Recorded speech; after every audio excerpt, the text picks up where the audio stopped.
میرے نبی پاک صلی اللہ علیہ وسلم نے فرمایا 11 مہینے جنت سجائی جاتی ہے اور پھر رمضان میں اللہ اپنے بندوں کے لیے جنت کے دروازے کھول دیتا ہے کہ جب ساری دنیا سو جاتی تھی تو فرعون اٹھ کے مصلی پہ بیٹھتا تھا، کہتا تھا یا اللہ معاف کر دے، رب تو ہی ہے۔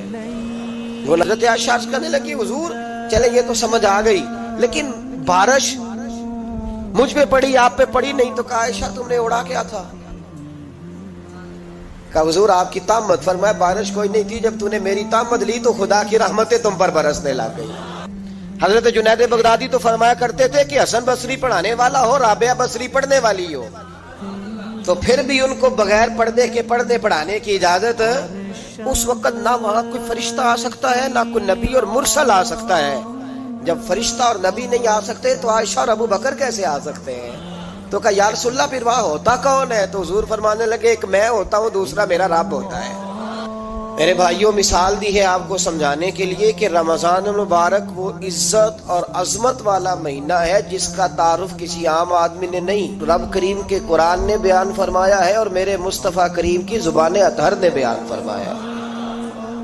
لیکن آنے سے پہلے بخاری مسلم میں حدیث ہے، حضرت سلمان فارسی رضی اللہ تعالیٰ عنہ کہتے ہیں رمضان شروع ہونے سے پہلے نبی پاک نے ہمیں مسجد میں بلایا اور خطبہ ارشاد فرمایا باقاعدہ، اور ارشاد فرمایا لوگوں تم پر ایک مہینہ آنے والا ہے جس میں اللہ اپنے بندوں پر خاص قسم کی رحمتوں کا نزول فرماتا ہے۔ خود رسول پاک نے ہمیں کس قدر زیادہ اس مہینے کا اکرام کرنا ہے اور کس قدر زیادہ اس کو اہمیت دینی ہے اور کس قدر زیادہ ہمارے لیے وہ باعث عظمت ہے کہ جس مہینے کے فضائل خود رسول پاک علیہ السلام نے بیان فرمائے، اور نبی پاک صلی اللہ علیہ وسلم نے فرمایا کہ اس مہینے میں تم نفل پڑھو گے تو اللہ فرض کے برابر ثواب عطا فرمائے اور فرض کا ثواب اللہ 70 گنا عطا فرمائے۔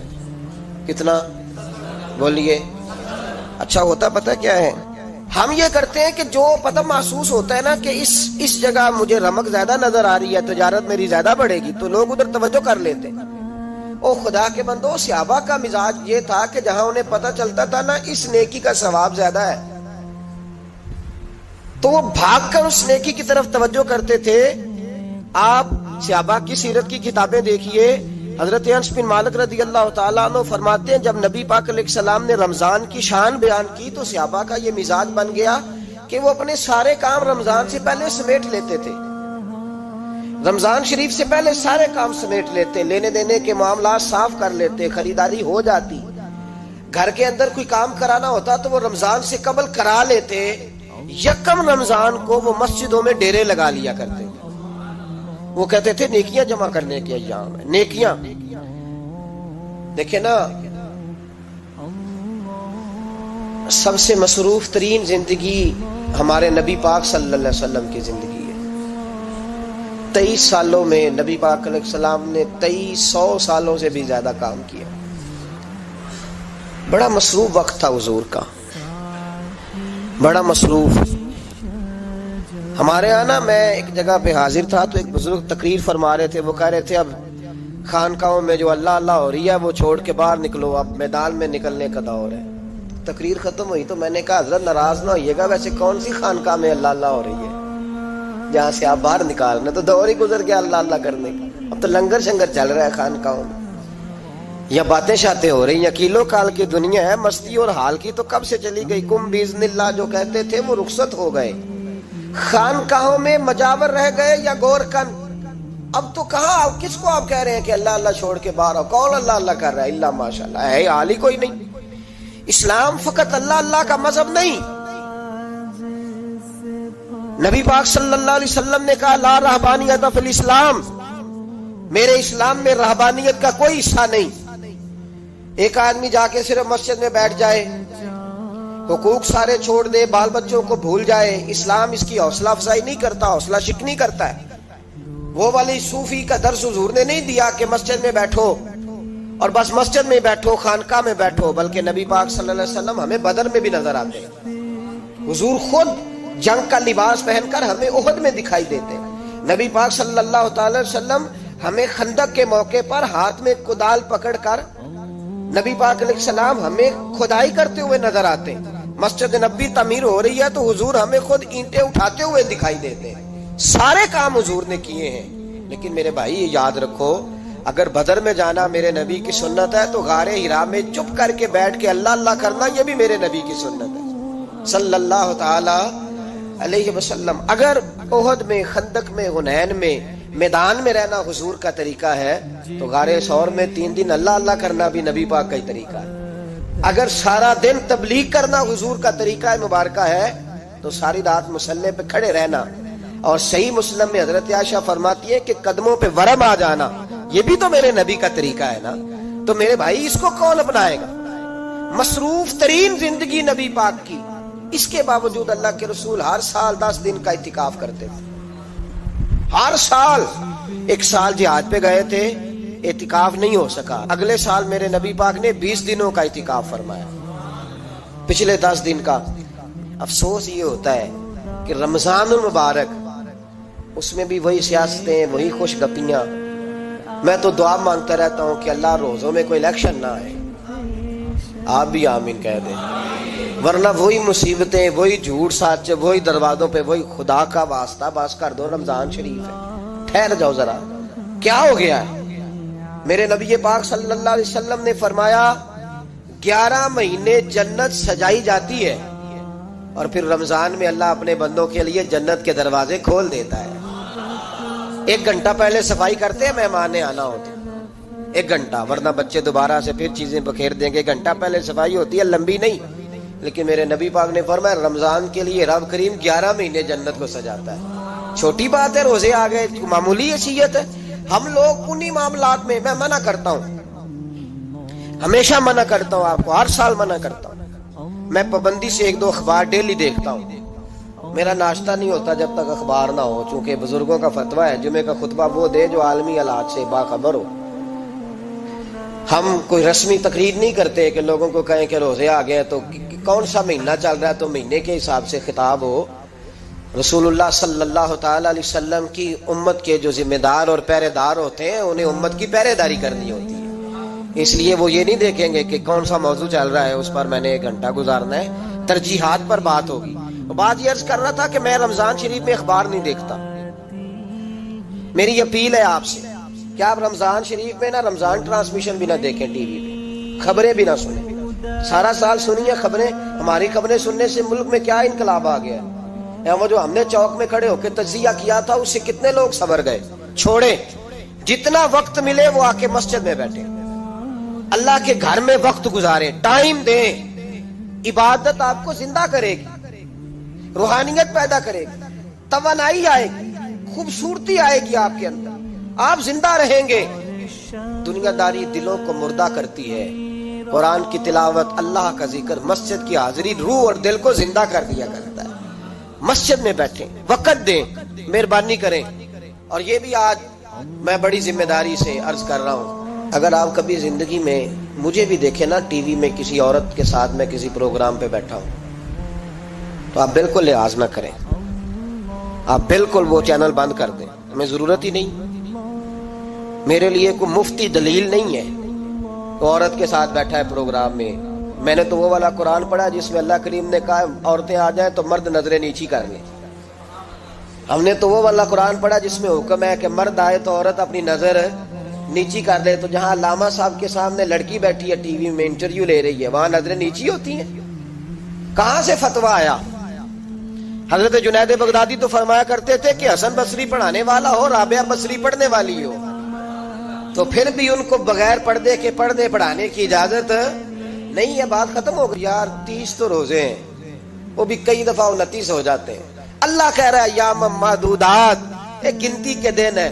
او میرے بھائی کیا مصیبت ہے، میرا وقت نہیں گزر رہا۔ آپ یقین کریں اللہ جانتا ہے، ہم تو رمضان کو زنجیریں ڈالتے ہیں، یہ کام بھی رہ جاتا ہے رمضان گزر جاتا ہے، یہ بھی رہ جاتا ہے رمضان گزر جاتا ہے، یہ بھی نہیں ہو پاتا رمضان، پتہ نہیں کس وقت روزے آتے ہیں کب نکل جاتے ہیں۔ کہتے ہیں میرا وقت نہیں گزرتا تو میں ٹی وی دیکھتا ہوں۔ قرآن سارا پڑھ لیا ہے، حدیثوں کا مطالعہ ہو گیا، اپنی آخرت کے لیے نفل سارے پڑھ لیے، تسبیحات ساری ہو گئی۔ جو اب ٹائم نہیں گزرتا تھا تو ٹی وی پہ جا بیٹھے، کدھر چلے گئے ہم؟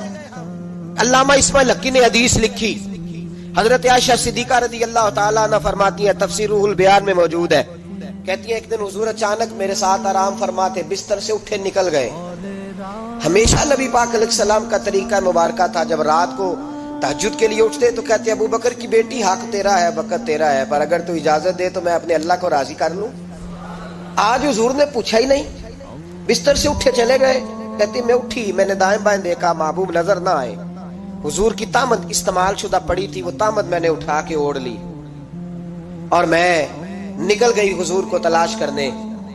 کہتی ہیں جب میں باہر گئی مسجد نبی شریف کے ساتھ جنت البقیع کی جانب، نبی پاک سجدے میں تھے، کہتی ہیں میں گئی، تھوڑی دیر کھڑی ہوئی، حضور نے آہٹ سنی تو پوچھا تو کون ہے؟ میں نے کہا میں عائشہ ہوں۔ تو محبوب نے فرمایا یہ عائشہ کون ہے؟ میں نے کہا یا رسول اللہ میں آپ کی زوجہ۔ فرمایا زوجہ کیا ہوتی ہے؟ یا رسول اللہ میں ابو بکر کی بیٹی۔ تو نبی پاک نے فرمایا یہ ابو بکر کون ہے؟ حضرت عائشہ کہتی ہے میرا کلیجہ پھٹنے کو آیا، میں وہاں سے پریشان حال واپس آئی، جب میں گئی تھی تب بھی ہلکی ہلکی بارش تھی، واپس لوٹی تو پھر بھی ہلکے ہلکے قطرے بارش کے گر رہے تھے، میں آ کے ہامتی کامتی بیٹھ گئی، تھوڑی دیر گزری تو نبی پاک تشریف لے آئے، تو حضور صلی اللہ تعالی علیہ وسلم نے مجھے پریشان دیکھا تو کہا عائشہ کیا ہوا؟ کہا حضور آج وہ ہوا ہے جو کبھی نہیں ہوا۔ یا رسول اللہ میں پریشان ہو گئی۔ حضور عجیب بات ہے، میں گئی ہوں، آپ نے پوچھا کون ہے تو میں نے کہا میں عائشہ۔ کا عائشہ کون؟ آپ کی زوجہ۔ فرمایا زوجہ کون؟ ابو بکر کی بیٹی۔ کا ابو بکر کون؟ اور پھر حضور میں گئی ہوں تو میرے کپڑے بھیگ گئے، آپ آئے ہیں تو کپڑے خشک ہیں، سمجھ نہیں آئی۔ تو لفظ سنو حدیث کے، نبی پاک نے فرمایا عائشہ لی مع اللہ وقت، میرا اپنے اللہ کے ساتھ ایک وقت ہوتا ہے۔ کس کے ساتھ؟ آج میرا دوستوں کے ساتھ وقت ہے، آج میرا گھومنے کا وقت ہے، آج میرا خوش گپیوں کا وقت ہے، آج میرا سیاحت کا وقت ہے، آج میرا پکنک کا وقت ہے۔ میرے نبی پاک نے فرمایا لی مع اللہ وقت، عائشہ میرا اپنے اللہ کے ساتھ، میرا اپنے اللہ کے ساتھ ایک وقت ہوتا ہے، اس وقت نہ وہاں کوئی فرشتہ آ سکتا ہے، نہ کوئی نبی اور مرسل آ سکتا ہے۔ جب فرشتہ اور نبی نہیں آ سکتے تو عائشہ اور ابو بکر کیسے آ سکتے ہیں؟ تو کہا یا رسول اللہ پھر وہاں ہوتا کون ہے؟ تو حضور فرمانے لگے ایک میں ہوتا ہوں، دوسرا میرا رب ہوتا ہے، تیسرا کوئی موجود نہیں ہوتا۔ امت کو درس دیا ایک وقت 24 گھنٹوں میں ایسا لایا کر جس میں تو اپنے رب کو دکھڑے سنائے، جس میں تو دعائیں مانگے، جس میں تو عرض و نیاز کرے، اس میں تو اپنے گناہوں کی معافی چاہے۔ اعلیٰ حضرت کے والد گرامی سے کسی نے پوچھا مولانا نقی علی خان صاحب سے کہ حضرت جی فرعون 500 سال ہی حکومت کر گیا، 500 سال ہی حکومت کر گیا، اللہ کا مقابلہ کرنے والا پکا کافر بے ایمان۔ تو آپ فرمانے لگے ملا رومی کی وہ کتاب پڑھو مثنوی، جس میں انہوں نے لکھا ہے کہ جب ساری دنیا سو جاتی تھی تو فرعون اٹھ کے مصلی پہ بیٹھتا تھا، کہتا تھا یا اللہ معاف کر دے، رب تو ہی ہے، گناہگار بڑا ہوں پر مہربانی کر، روز معافیاں مانگتا تھا۔ تو رب کریم کی قدرت نے مہلت دی کہ روز توبہ کرتا ہے، چلو ایک دن سچی بھی کاری جائے تو اچھا ہے، اللہ نے مہلت دی۔ اور میرے بھائی اگر تو روز رات مصلی پہ بیٹھے تو تجھے مہلت ملے، عذاب نہ آئے۔ اگر تو اپنے رب کے ساتھ تنہائی کرے تو اللہ تجھے مہلت دے، سزا نہ دے۔ لیکن ہم یہ وقت نکالتے ہی نہیں، اللہ کے ساتھ میت کا ہمارا مزاج ہی نہیں۔ ترمذی شریف میں نبی پاک علیہ السلام نے فرمایا دنیا داروں کو دکھڑے نہ سنایا کر، مالداروں کے سامنے رونے نہ رویا کر، یہ تجھے کیا دے سکتے ہیں؟ تو اٹھ کے جائے گا تو کہیں گے محنت کرتا نہیں، روز مانگنے آ جاتا ہے۔ دنیا داروں کو دکھڑے نہ سنا، پر میں دکھ سنا تو اپنے رب کو سنا، اللہ والوں کو سنا، اللہ کے نبی کو سنا۔ اس سے مراد یہ سارے کہا دکھڑے اپنے رب کو سنا۔ اگر تو اپنے رب کو دکھڑے سنائے گا تو تھوڑی دیر ضرور ہوگی، لیکن ایک دن ایسا ضرور آئے گا، میرے مصطفیٰ کریم فرماتے ہیں رب تجھے دنیا سے بے نیاز کر کے مالا مال فرما دے گا۔ دھوکے کا مزاج نہ بنا، کینچی لے کے نہ گھوم کے کیسے جیب کاٹ سکتی، اللہ کو دکھڑے سنا۔ حضرت عائشہ عرض کرنے لگی حضور چلیں یہ تو سمجھ آ گئی، لیکن بارش مجھ پہ پڑی آپ پہ پڑی نہیں، تو کہا عائشہ تم نے اڑا کیا تھا؟ کہا حضور آپ کی طامت۔ فرمایا بارش کوئی نہیں تھی، جب تو نے میری طامت لی تو خدا کی رحمتیں تم پر برسنے لگ گئی۔ تو حضور کے وجود سے لگی ہوئی چیز کوئی اوڑ لے تو رحمت برستی ہے، تو میرے نبی کی مسجد چومنے سے کیوں رحمت نہیں برستی؟ جالی چومنے سے کیوں نہیں برستی؟ جہاں جہاں حضور رکے، جہاں جہاں نبی پاک ٹھہرے، وہاں جانے سے کرم کیوں نہیں ہوتا؟ تو عزیزو یاد رکھو رمضان میں ایک ڈیوٹی آپ نے یہ کرنی ہے کہ عبادت کو وقت دیں، ٹائم نکالیں۔ جو اتنے سے بھی فارغ ہے نا وہ 19ویں روزے تک کل فارغ ہو کے 20 کو اعتکاف بیٹھے۔ زندگی میں ایک دفعہ اعتکاف تو ویسے بڑا ضروری ہے، ہمارے بزرگوں نے لکھا ہے ضروری ہے ایک بندہ اعتکاف کر لے زندگی میں ایک دفعہ، ہر سال کرے تو سنت ادا ہوگی۔ ویسے سنت مؤکدہ علی کفایہ ہے، بستی میں اگر کوئی بھی نہ بیٹھے گا تو سارے گناہگار ہوں گے۔ ہم انشاءاللہ اس مسجد میں اس سال اجتماعی اعتکاف کریں گے۔ میں نے یہ پروگرام بنایا ہے کہ لوگ اعتکاف تو بیٹھتے ہیں لیکن نہ بیچاروں کو قرآن مجید پڑھنا آتا ہے، نہ نماز وضو غسل کے مسائل آتے ہیں، نہ انہیں پتہ ہے کہ رات عبادت کیسے کرنی ہے۔ تو میں نے یہ ارادہ کیا اس سال میں نے معافی لیا ہاتھ باندھ کے، میں نے کہا یار سارا سال میں پورے ملک میں گھومتا ہوں، اس سال رمضان میں میرا ارادہ ہے میں صرف اپنے شہر میں رہوں، میں کہیں نہ جاؤں، تاکہ جو جہاں سے بھی چل کے آئے اسے فون نہ کرنا پڑے، میں اسے مل جاؤں ویسے ہی۔ تو میں انشاءاللہ تعالیٰ یہیں رہوں گا، اور رمضان کی 10 راتیں میں اپنے اعتکاف والوں کے ساتھ گزاروں گا انشاءاللہ تعالیٰ۔ یہاں آپ لوگ آئیں، جو سنجیدہ قسم کے لوگ ہیں ان کو ساتھ لائیں، وہ یہاں آ کے اعتکاف کریں۔ لنگر شریف بھی ہم دیں گے جو ہماری توفیق ہوگی، اور انشاءاللہ دونوں وقت دیں گے اپنی توفیق کے مطابق، اور یہ کوئی صدقہ زکوٰۃ خیرات سے نہیں ہوگا، یہ آپ ہمارے مہمان ہوں گے تو یہ مہمان نوازی ہوگی انشاءاللہ تعالیٰ۔ تو یہ اپیل آخر میں اعلان کرنا تھا، پر چلو بات آ گئی تو میں نے شروع میں کر دیا۔ یہاں ہم مقدور بھر کوشش کریں گے آپ کے لیے اجتماعی اعتکاف کا بندوبست، ہمارے جو دیگر طلباء علماء ہوں گے وہ بھی آپ کے ساتھ وقت گزاریں گے، وضو غسل نماز کی چیزیں سکھائیں گے، آپ کو قرآن مجید پڑھنا پڑھانا سکھائیں گے۔ 10 دنوں میں جو ممکن ہو سکے گا ہم انشاءاللہ تعالیٰ کریں گے۔ تو اعتکاف میں وقت دیں۔ دوسرا کام آپ نے یہ کرنا ہے رمضان شریف میں کہ قرآن پاک زیادہ سے زیادہ پڑھنا ہے، پڑھیں گے انشاءاللہ۔ اگر آپ ناراض نہ ہوں تو ہم نے قرآن مجید پڑھنا بالکل ہی چھوڑ دیا، قرآن پاک کھلتا ہی نہیں، توجہ ہی نہیں، مزاج ہی نہیں، سارا دن بیت جاتا ہے، قرآن مجید نہیں کھلتا، قرآن مجید نہیں پڑھا جاتا۔ ایک شخص مجھ سے ملنا چاہ رہے تھے مسجد نبوی شریف میں حاضر تھا، تو وہ ایک دفعہ آئے گزر گئے، میں قرآن شریف پڑھ رہا تھا، پھر آئے تو گزر گئے قرآن شریف، تیسری دفعہ پھر آئے تو کہنے لگے آپ نے کتنا کو پڑھنا ہے؟ میں نے ان سے کہا کہ مہربانی کرو مجھے دعا دو کہ اللہ مجھے پڑھتا ہی رکھے۔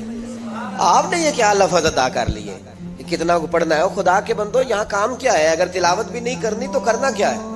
وہاں میں اکثر کہتا ہوں کہ چونکہ ہم تو مسیتڑ ہیں، ہمارا تو مزاج ہے مسجدوں میں رہنے کا، چونکہ عام لوگوں کا مزاج نہیں ہوتا تو وہاں بھی بازاروں کو ٹائم زیادہ دیتے ہیں، خریداری میں وقت زیادہ لگاتے ہیں۔ اگر ہماری طبیعت مسجد میں بیٹھنے کی ہو، قرآن پاک پڑھنے کی ہو تو بڑا ذوق بن جائے۔ قرآن مجید امام اعظم ابو حنیفہ امام اعظم رمضان شریف کے اندر 61 قرآن مجید پڑھا کرتے تھے۔ کتنے؟ 60 اور 1 61۔ ایک قرآن شریف دن میں پڑھتے، ایک رات کو پڑھتے، پورے دن میں قرآن مجید ختم کرتے ایک رات کو۔ اور آپ فرماتے ہیں 61واں قرآن مجید وہ تھا جو میں تراویحوں میں سنا کرتا تھا۔ 61 قرآن پاک آپ ہر رمضان میں پڑھا کرتے تھے۔ میری آپ سے گزارش ہے ایک سپارہ مسجد میں پڑھے رمضان میں، ایک سپارہ گھر میں پڑھے۔ مسجد میں پڑھیں گے تو مسجد کا حق ادا ہوگا، اور گھر میں قرآن پاک کھول کے بیٹھیں گے تو بچے بھی آ کے پاس بیٹھ جائیں گے، چھوٹے چھوٹے بچے۔ یہ کبھی تجربہ کرنا، یہ بخشش کا ذریعہ ہے۔ جب آپ بچوں کی ماں سویرے سویرے بڑا اچھا دوپٹہ لے کے اور مصلی بچھا کے اور قرآن مجید کی ریل رکھ کے اور پھر اس کو خوشبو لگا کے جب کھولتی ہے نا، تو اس کی جو 2-2.5 سال کی بچی ہوتی ہے وہ بھی کہیں سے دوپٹہ ڈھونڈ